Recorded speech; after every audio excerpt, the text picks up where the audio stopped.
Fils et du Saint-Esprit. Amen.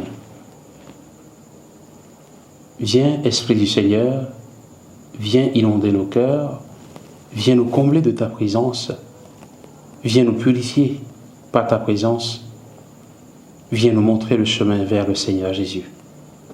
Évangile de Jésus-Christ selon saint Jean. En ce temps-là, les yeux levés au ciel, Jésus priait ainsi. Père saint, garde mes disciples unis dans ton nom, le nom que tu m'as donné pour qu'ils soient un, comme nous-mêmes.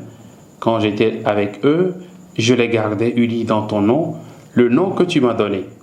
J'ai veillé sur eux et aucun ne s'est perdu, sauf celui qui s'en va à sa perte, de sorte que l'écriture soit accomplie.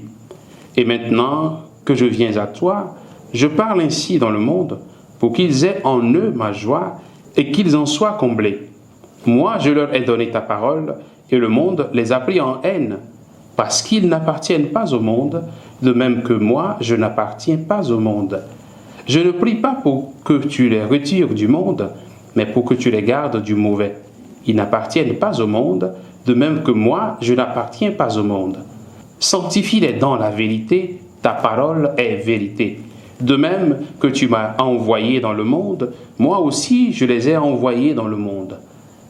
Et pour eux, je me sanctifie moi-même, afin qu'ils soient eux aussi sanctifiés dans la vérité. Acclamons la parole de Dieu. Louange à toi, Seigneur Jésus. Bien-aimés de Dieu, frères et sœurs en Christ, nous sommes aujourd'hui le mercredi 20 mai. Nous continuons de recevoir la grande prière de Jésus comme message pour notre vie et notre foi.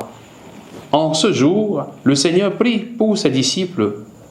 Il prie que ses disciples soient unis.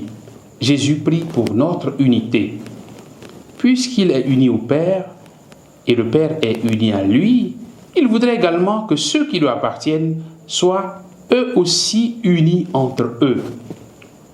Mais cette unité reste encore à construire aujourd'hui. Le Seigneur nous veut unis les uns aux autres. Que pouvons-nous faire en ce jour pour construire cette unité? Que pouvons-nous faire pour que l'unité tant voulue par Jésus advienne enfin dans le monde? Jésus, lui, il croit à cette unité. C'est pourquoi il prie pour cela. Il nous faut y croire aussi et travailler pour que nos cœurs soient unis les uns aux autres, pour que les cœurs des chrétiens soient unis les uns aux autres.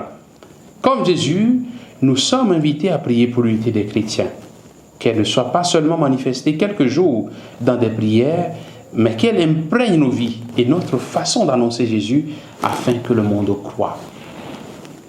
Nos divisions éloignent les gens du Christ. Travaillons pour grandir dans l'unité du corps du Christ.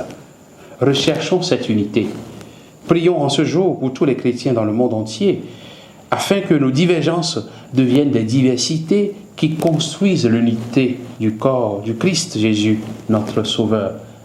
Qu'il grandisse en nous, afin que nous puissions rechercher cette unité.